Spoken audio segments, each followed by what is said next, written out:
I'm ScHoolboy Q. I am the best to ever do it from my side of town.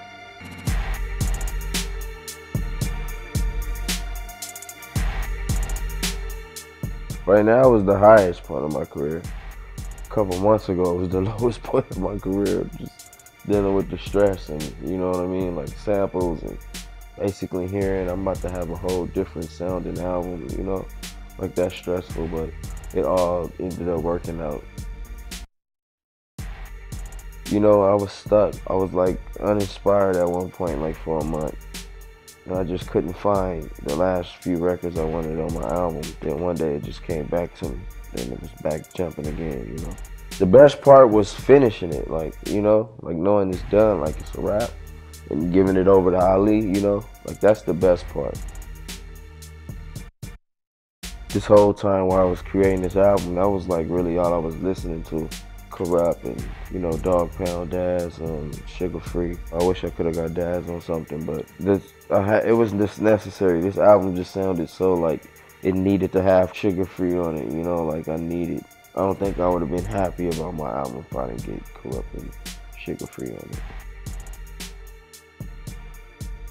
Collaborating with the younger guys like Tyler, you know, it was wonderful. Like I really enjoy his music. Like he's carefree, you know what I mean? He came to the studio like he was still weird, didn't care, like made some bacon and waffles, you know what I mean? I never seen nobody ever make bacon and waffles in the studio, you know what I mean? And just let me know that he doesn't care. He's going to be himself, and I respect him for that. He came in and we worked, and that was that. We got more stuff we're going to put out too, you know.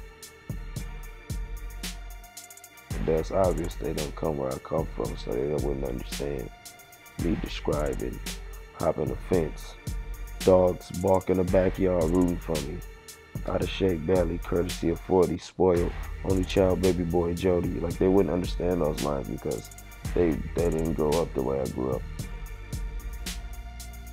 Honestly, no, because eventually you will understand it. You know what I'm saying? Like, you will understand it. There was a lot of things I didn't understand when I first heard music. Like, when I first heard Sugar Free, I didn't understand it. I just know it was banging. You know what I mean? Like, yo, this is hard. And it was funny. But as I got older and I witnessed, like, I understood that those girls that was on the corner was selling. You start identifying with things, you know what I mean? And you start listening to Sugar Free again, and then you're like, yo, that's like, I just seen that scene. Broke down, you know what I mean? And that's like, I never understood them until I got older. So you ain't gotta understand my music, like, at all. Like, I'm not tripping, I'm gonna do me regardless, because I know what I'm talking about. More albums.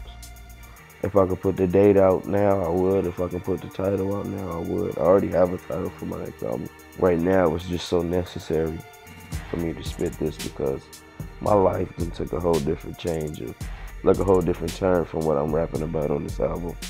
You know, this is like past history and, you know, my life that I used to live and how I used to get down, how I used to turn up. That's the old Q that everybody liked. The yak is loud and, you know, jumping around when I perform stage diving. Like, that's the Q that they know. They don't know this Q right here, how I'm sunk in this couch and all I do is play video games now. And happy I'm making money, happy I could support my daughter, you know, eat good food every night, you know, things like that. Like, I'm a different person now.